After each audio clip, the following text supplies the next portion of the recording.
politik Indonesia selalu saja seru untuk dibicarakan. Terkadang polemiknya tak masuk nalar sehat kita sebagai rakyat. Inilah opini politik dengan harapan agar negeri kita selalu terawat. Tanggapi ex-jubir KPK, netizen kalian saja yang bubar, jaksa dan polisi lebih baik. Mungkin KPK adalah satu-satunya lembaga anti rasuah di dunia ini yang sangat sering merasa terzolimi. Hebatnya mereka selalu menempatkan orang yang mengkoreksi lembaganya sebagai kawan koruptor. Meski nyatanya tak ada satupun manusia apalagi lembaga yang sempurna. Hal ini mirip dengan geng kelompok ekatrismis yang dikit-dikit bela agama atau ulama, menyerang habis mereka yang memperingatkan dengan cap musuh Islam dan ulama. Untungnya, HTI dan FPI sebagai kelompok paling ekstremis sudah dibubarkan. Sayangnya KPK malah ikut-ikutan, sifat congkak mereka. Lihat saja, bagaimana pembelaan ex-jubir KPK yang menganggap siapapun yang membenahi KPK sebagai musuh. Dia membandingkan tes Indonesia memanggil yang menurutnya sangat susah dan menguras tenaga, dan tak sebanding dengan hanya soal tes wawasan kebangsaan. Menurut Febri, tes yang lekat dengan ujian CPNS justru dibuat pemerintah untuk menyingkirkan para senior yang berdedikasi dan berkualitas semacam Novel. Mungkin kalau pengikut ex-FPI kita kenal sangat setia dengan Rizik, begitu juga dengan KPK yang sangat menghamba ke Novel. Berikut cuitan Febri Diansah di laman Twitternya mengenai Indonesia memanggil. Saya mau cerita gimana seleksi jadi pegawai KPK. Dulu, seleksi masuk KPK disebut Indonesia memanggil. Ya, karena kami yang ikut seleksi merasa terpanggil untuk berbakti pada Indonesia. Saya lulus Indonesia memanggil 7 atau IM7 sekitar tahun 2013 bersama 159 pegawai lainnya. Seluruh tes sebelumnya, tahap wawancara unit kerja dilakukan oleh konsultan independen yang berpengalaman melakukan tes serupa untuk sejumlah lembaga negara atau swasta. Tahap 1, seleksi administrasi. Di tahap ini juga ada beberapa pertanyaan awal tentang pondasi-pondasi integritas dan motivasi masuk KPK. Tahap 2, dilakukan tes potensi seharian full. Saya agak kurang sehat saat itu, sehingga saat jawab sempat gak sadar agak meler.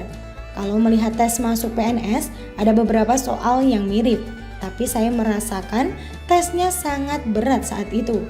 Selain menguji potensi IQ, juga kesabaran dan konsistensi. Tahap 3, tes kompetensi sesuai bidang masing-masing dan pengetahuan umum tentang kebahasaan dan bernegara, hukum dan pemberantasan korupsi. Karena saya melamar sebagai penyidik, ada juga pertanyaan tentang audit. Tahap keempat, tes bahasa Inggris. Febri juga menambahkan, adanya pelatihan ala militer setelah dirinya dinyatakan lolos. Lalu akhirnya ia menyimpulkan bahwa kini seleksi ketat di awal tersebut jadi tak berguna akibat adanya tes kebangsaan. Tidak hanya itu, seleksi jabatan di KPK juga harus tes dengan tahapan seperti di atas. Itu yang selama ini terjadi di KPK. Karena itu, saya nggak habis pikir sekarang beberapa pegawai senior yang berdedikasi dan kinerja bagus terancam disingkirkan hanya karena tes wawasan kebangsaan yang kontroversial ini. Tutup Febri. Cuitannya tak sampai di situ. Dengan teknik playing victim dan provokasi, ia menyebut adanya upaya pembunuhan KPK. Sampai juga di sini, tulis Febri Diansah disertai gambar berikut. Menanggapi provokasi ex-jubir KPK, beberapa netizen malah memberi komentar menohok. @oncusan, kalian saja yang bubar. Indonesia masih akan berjaya. Kita lihat kepolisian dan kejaksaan jauh lebih baik dari KPK versi menurutmu baik.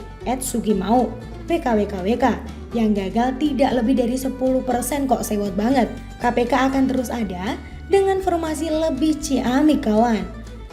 @alfa maulana 01, KPK itu keinginan rakyat bukan? Bukan, karena gak dipilih rakyat. Kalau pemimpin yang sekarang keinginan rakyat bukan? Pasti. Kalau masyarakat yang diwakili pemimpin yang sekarang ogah KPK. Mau apa bang? Kalau mau masyarakatnya dicerdasin dulu deh bang, baru ngomong KPK perlu gak? @marga sayawang, sebetulnya titik permasalahannya hanya di tubuh KPK loh. Ada sejumlah anggota KPK yang tidak lulus wawasan kebangsaan. Itu mah bukan upaya pelemahan atau mematikan KPK Bang Febri, tapi memang Tidak lulus berarti tidak layak. Itu aja cara kita berpikirnya, simple kan? @karefkul. Dan pula KPK kan lembaga ad hoc yang jika dirasa lembaga penegak hukum lainnya sudah baik, maka bisa dibubarkan saja. Dibubarkan juga. Terlihat dari hasil tangkapan aja. KPK lebih cenderung yang receh-receh, kalah jauh dibandingkan dengan kejaksaan dan kepolisian. Itu bisa dijadikan satu indikator pembubarannya. Begitulah tanggapan netizen terhadap ex-jubir KPK yang cemen. Harusnya, kalau dirinya merasa baik, pembuktiannya dengan menunjukkan kinerja lebih baik dalam pemberantasan korupsi dan tidak lagi tebang pilih, bukan mengemis simpati kesana kemari dan membuat framing korban pemerintah. Lagi pula benar kata netizen, tes kebangsaan hanya tak meluluskan 10% pegawai, selebihnya sekitar 90% masih dianggap layak bekerja. Justru aneh kalau hanya novel seorang yang dianggap berjasa. Bisa-bisa lembaga anti rasuah akan berjalan di bawah kepentingan Novel Baswedan. Ini juga dibuktikan dengan tak tersentuhnya banyak kasus korupsi di ibu kota. Sampai-sampai kita baru tahu bahwa pasca statusnya berdalih jadi ASN, KPK akhirnya memasang foto presiden dan wapres. Jadi selama ini mereka mewakili negara mana? Segala sesuatu yang selalu superpower menjadi tak baik.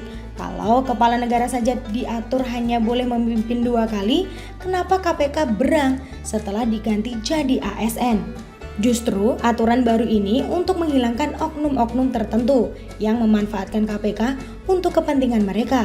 Kalau sertifikasi penceramah untuk menguji ada tidaknya tindak kejahatan.